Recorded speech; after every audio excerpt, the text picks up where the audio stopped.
Dios los bendiga, estimados hermanos y amigos que nos escuchan. Su programa Alumbrando Nuestro Camino, su servidor, hermano y amigo Felipe Nava, aquí con el pastor Efraín Valverde III. Damos gracias a Dios por esta nueva oportunidad que nos da el Señor Jesucristo de venir a las ondas de del aire por medio de esta estación Radio Resplandecer. Queremos comentar, pensar y meditar en las cosas que tienen que ver con los tiempos en que estamos viviendo. Pero antes de continuar, le invito a que se una conmigo para pedir del Señor la dirección para estos siguientes minutos en que ocuparemos meditando, pensando sobre el significado fuerte y único de estos tiempos en que estamos viviendo. Padre mío, nos presentamos delante de ti con la necesidad de siempre de que tú unjas mis labios, mi mente, mi espíritu, que unja los oídos de mis hermanos que escuchan estas programaciones y todo lo que se comparte en esta estación. Señor Jesús, te ruego, te suplico que nos ayudes a todos para ir avanzando, entendiendo y tomando en serio lo que tú nos dices por medio de tu santa y bendita palabra. Te pido por mis hermanos que escuchan, Señor, con sinceridad, con deseo de saber, como yo también tengo deseo de saber, Señor, cada día tu santa voluntad y el significado que tiene todo esto que sucede en nuestro alrededor. ¿Qué conexiones tienen todos estos eventos con tu venida, Señor? Te ruego tu dirección en el nombre de Jesucristo.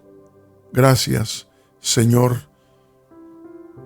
por esta oportunidad nueva que nos das. Queremos usar el texto como base de nuestra disertación en esta mañana. El texto que está en Primera de Tesalonicenses capítulo 5, y ya lo hemos comentado en breve. No es mucho el tiempo que tenemos para hacerlo, pero queremos una vez más mencionarlo para que de aquí sea nuestro punto de partida en esta plática. Dice el apóstol Pablo en Primera de Tesalonicenses capítulo 5, dice lo siguiente: empero acerca de los tiempos y de los momentos no tenéis, hermanos, necesidad de que yo os escriba, porque vosotros sabéis bien que el día del Señor vendrá así como ladrón de noche, que cuando dirán paz y seguridad, entonces vendrá sobre ellos destrucción, de repente, como los dolores a la mujer preñada, y no escaparán. Mas vosotros, hermanos, no estáis en tinieblas para que aquel día os sobrecoja como ladrón, porque todos vosotros sois hijos de luz e hijos del día. No somos de la noche ni de las tinieblas. Por tanto, no durmamos como los demás, antes velemos y seamos sobrios. Porque los que duermen de noche duermen, y los que están borrachos de noche están borrachos. Mas nosotros somos del día, estemos sobrios, vestidos de la cota de fe y de caridad y la esperanza de salud por yelmo. Fíjese que esta escritura muchos la sabemos, la hemos oído, se ha repetido, y sin embargo hay algunos puntos que menciona el apóstol Pablo que se han malinterpretado. No hace mucho, en este día, estuve unas horas, más bien el día de ayer en la tarde, una plática con un hermano que no entiende lo que la Biblia en verdad describe sobre la venida del Señor, cómo va a suceder. Y me llamó la atención y me recordó del privilegio que tenemos los que por la gracia del Señor hemos adquirido esta información tan importante para entender la venida del Señor. Al hablar de la venida del Señor, estamos hablando de nuestra esperanza. Así es de que es de suma importancia entender los detalles, porque en los detalles a veces que se confunde las cosas y están esperando. Por ejemplo, la mayoría de los cristianos esperan un anticristo que llegue, un personaje misterioso que entre en la escena de la venida del Señor y que forme, no hay cómo describirlo, porque la Biblia no habla de eso. La Biblia no habla de ningún anticristo literal, físico, en una persona. La Biblia, por cierto, que el apóstol Juan menciona en sus epístolas, en la segunda de Juan, el capítulo, primera de Juan, capítulo 2 y 4, menciona el apóstol de los anticristos que habían de venir. Dice, ya está aquí, ya está obrando el espíritu del anticristo. ¿Qué quiere decir? Que no es una persona, sino que es el mismo demonio que se opone a las cosas de Dios, que se opone al mensaje de Dios. No es una persona, vuelvo a repetir, es el mismo demonio, una de sus operaciones contrarias a la voluntad de Dios, y que tuerce las escrituras, que confunde las mentes de los que están esperando que suceda un evento que nunca va a llegar, para luego creer y entender que Dios, la venida del Señor ya está inminente.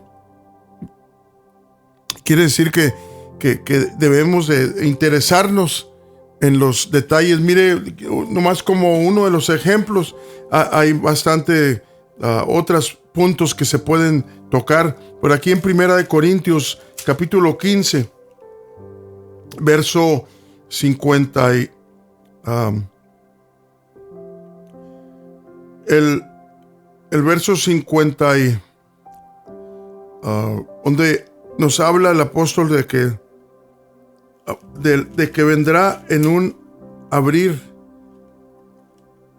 de ojos. Dice que aquí, mire, el verso 50 y 51 y 52. Esto empero digo, hermanos, que la carne y la sangre no pueden heredar el reino de Dios, ni la corrupción hereda la incorrupción. Dice, he aquí os digo un misterio: todos ciertamente no dormiremos, mas todos seremos transformados. Y tiene una coma ahí, porque quiere decir que continúa con lo que está diciendo.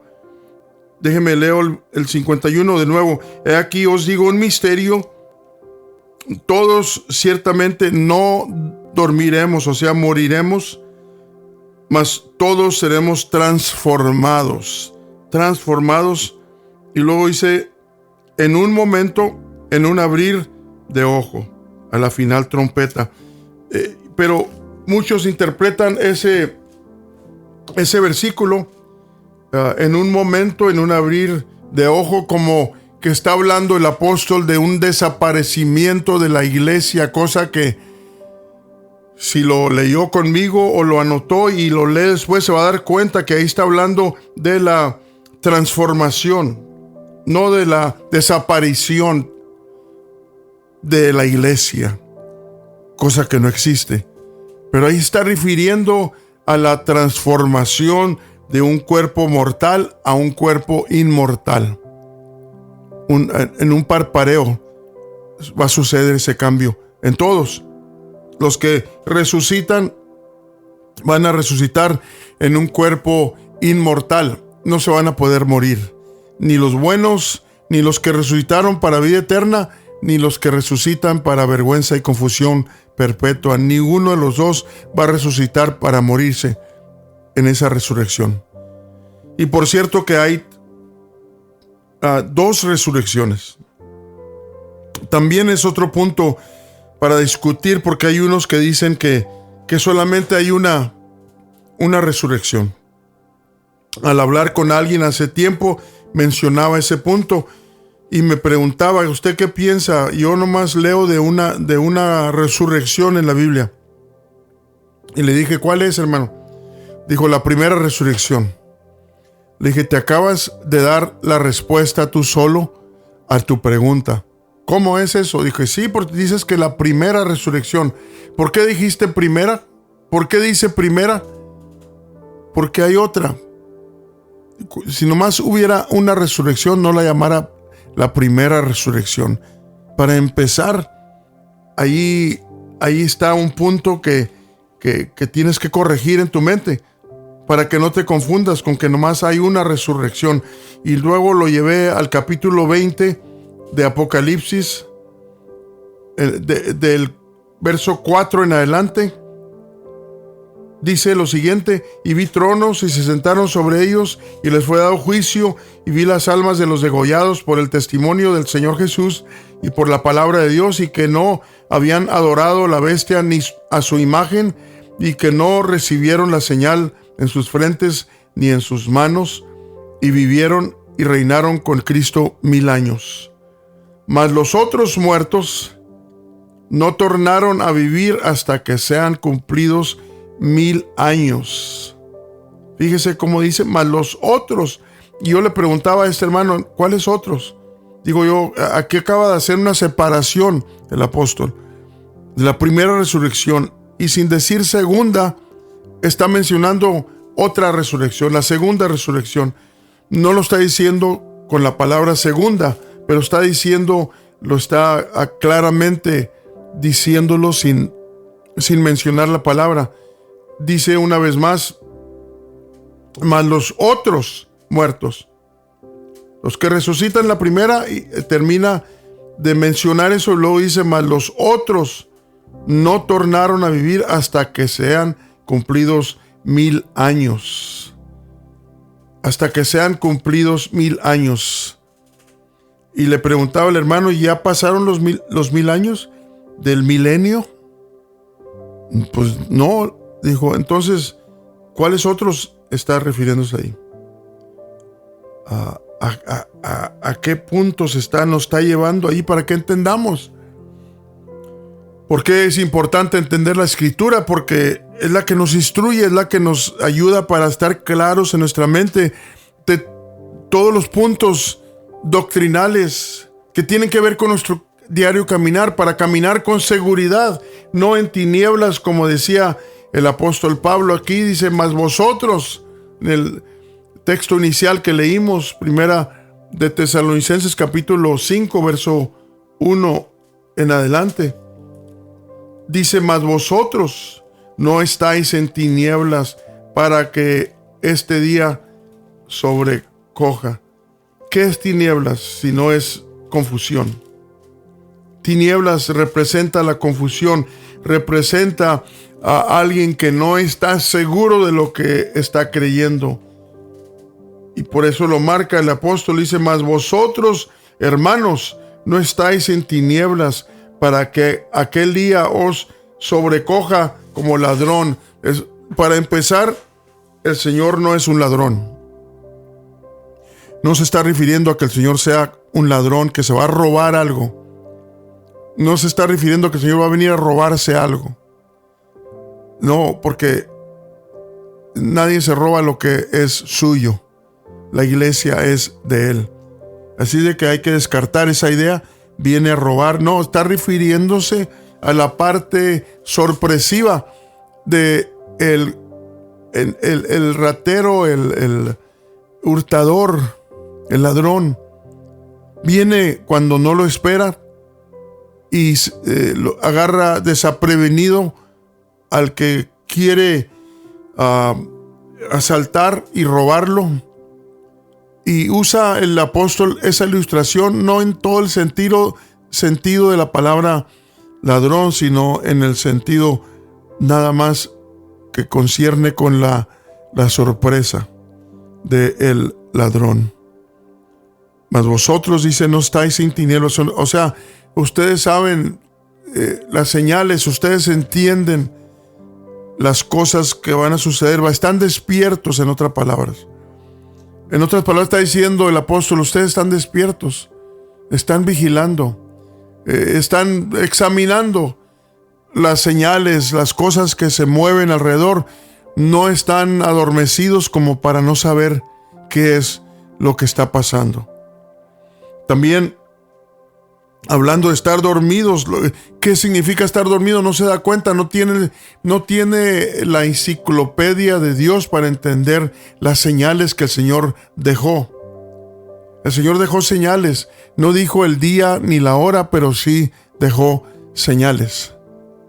Y las hemos leído, se conocen, creo que la mayoría de los cristianos no se diga, pero la gente ha escuchado las señales que se han predicado, se han enseñado, y todas ellas, exceptuando la última parte, pero todas ellas están cumplidas. Pero mire, cuando le preguntan al Señor sobre una declaración que los hizo temblar cuando ellos estaban orgullosos del edificio del templo de Salomón, y le mostraron todo, mira, que no esperaban lo que el Señor les dijo. Y respondiendo él les dijo, esto es lo que le dijo el maestro: ¿veis todo esto? De cierto os digo que no será dejada aquí piedra sobre piedra que no sea destruida.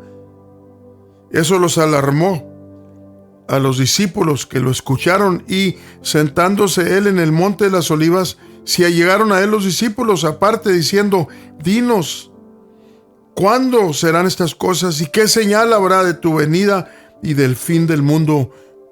3 preguntas en una. ¿Y qué es lo primero que el Señor les responde a estas 3 preguntas? ¿Será casualidad lo que dijo el Señor? No, en ninguna forma. El Señor no se mueve por casualidades. El Señor tiene propósito en todo lo que hace, lo que dice. Dice, y respondiendo el Señor Jesús les dijo: mirad que nadie os engañe. Nadie os engañe. Porque vendrán muchos en mi nombre, diciendo: yo soy el Cristo, y a muchos engañarán. Y oiréis de guerras y rumores de guerras. Mirad que no os turbéis, porque es menester que todo esto acontezca, mas aún no es el fin. Porque se levantará nación contra nación y reino contra reino, y habrá pestilencias y hambres y terremotos por los lugares. Y todas estas cosas principio de dolores. Entonces os entregarán para ser afligidos, y os matarán, y seréis aborrecidos de todas las gentes por causa de mi nombre. Y muchos entonces serán escandalizados, y se entregarán unos a otros, y unos a otros se aborrecerán. Y muchos falsos profetas se levantarán y engañarán a muchos. Y por haberse multiplicado la maldad, la caridad de muchos se resfriará.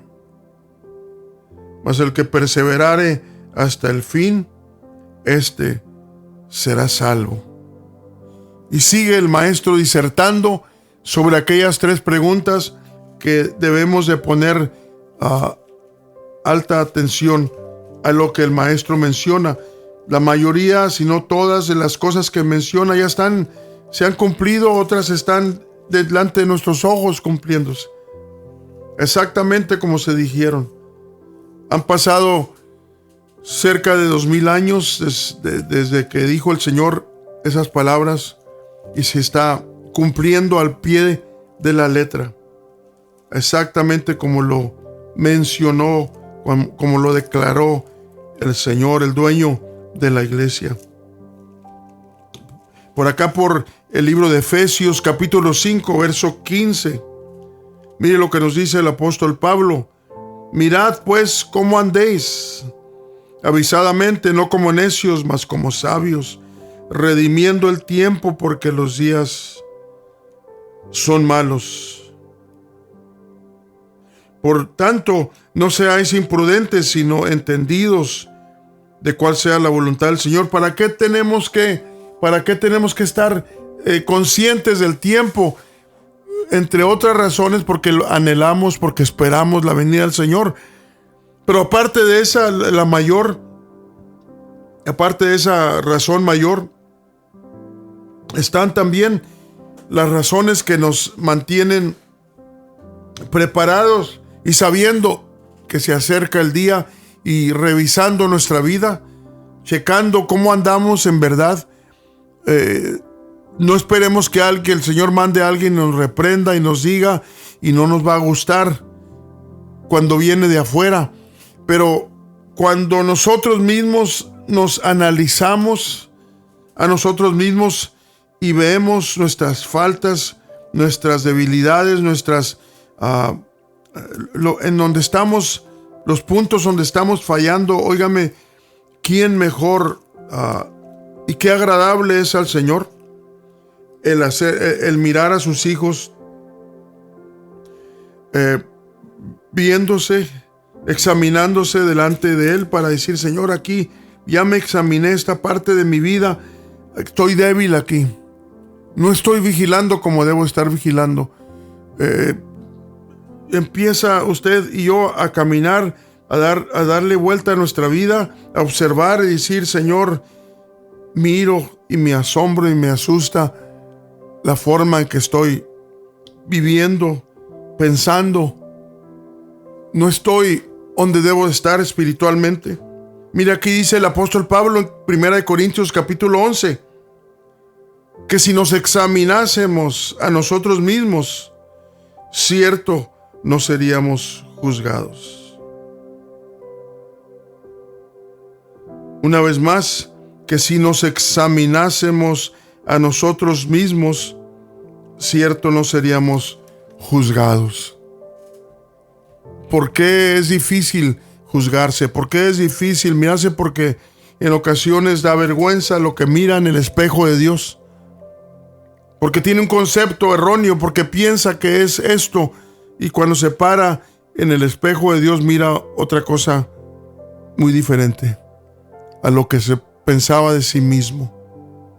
Y Dios sigue llamándonos a que nos paremos en el espejo de su palabra para mirarnos, para observarnos, para estudiarnos, para mirar nuestra alta, grande necesidad de Dios en nuestras vidas, en nuestro diario caminar. Yo te recomiendo, mi hermano, mi hermana que escuchas, entremos en una examinación delante de Dios. No tengas miedo pararte en el espejo de Dios y mirar, y no nomás mirar y dejar las cosas como están, sino que mirar para hacer cambios, para pedirle al Señor la ayuda de que nos ayude a cambiar aquello que necesita estar continuamente siendo vigilado y cambiado para que podamos estar listos, preparados, no de nuestra cuenta, por supuesto, pero sí tenemos responsabilidades de estar vigilando, estar viendo nuestro caminar, porque los días son peligrosos y estamos cerca de la venida del Señor. No hay duda de ello. Las cosas que nos rodean están alarmantes y están anunciando que el día se acerca, que es de imperiosa importancia el que tú y yo, mi hermano, estemos conscientes de lo que somos y nuestras insuficiencias. Que el Señor te ayude, me ayude a mí, a cada uno de nosotros, para que seamos prudentes. Dice aquí Santiago capítulo 1, 23 y 24.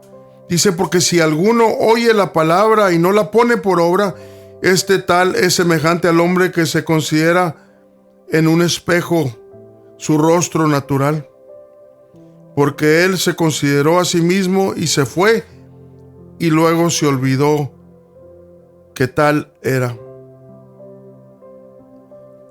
Mire qué ejemplo tan exacto de lo que en ocasiones nos sucede a todos los hijos de Dios.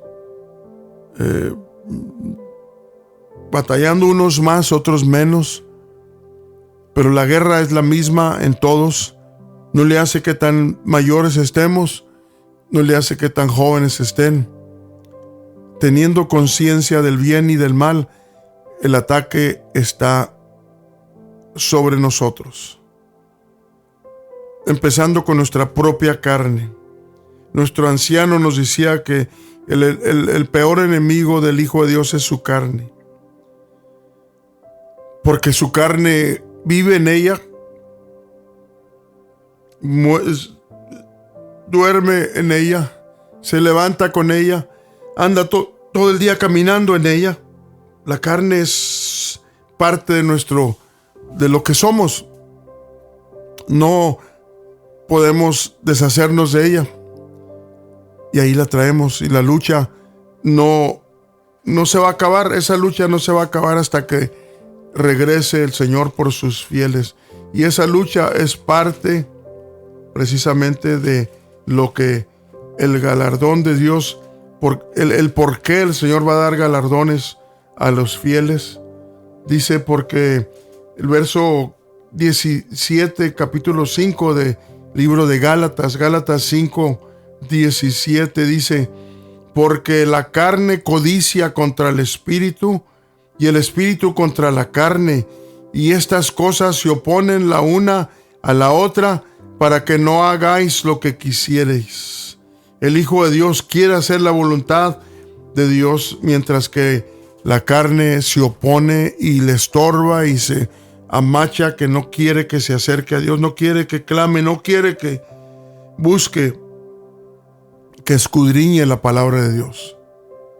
Esas son las luchas, mi hermano, mi hermana, que no se van a terminar hasta que tú y yo dejemos de estar viviendo en este cuerpo, o cuando el Señor regrese por su iglesia. Ahí se van a terminar, pero mientras tenemos que estar conscientes de que la lucha la traemos de planta, y el diablo se aprovecha de nuestras debilidades espirituales, nuestras debilidades carnales, para tratar de hacernos caer, pero que Dios nos ayude para que sepamos vivir como gente invencible en medio de todo esto que parece totalmente negativo y que no hay nada positivo allí. En medio de todo eso, Pablo lo dice, que podemos ser más que vencedores por medio de el Señor Jesucristo. Podemos ser más que vencedores, mi hermano, si tú y yo nos proponemos a seguir las instrucciones del Maestro, negándonos a nosotros mismos, porque ese día se acerca y queremos hacer nuestra parte para estar listos. El Señor siempre ha dejado responsabilidades a sus hijos, y tenemos responsabilidades personales, familiares, como congregación,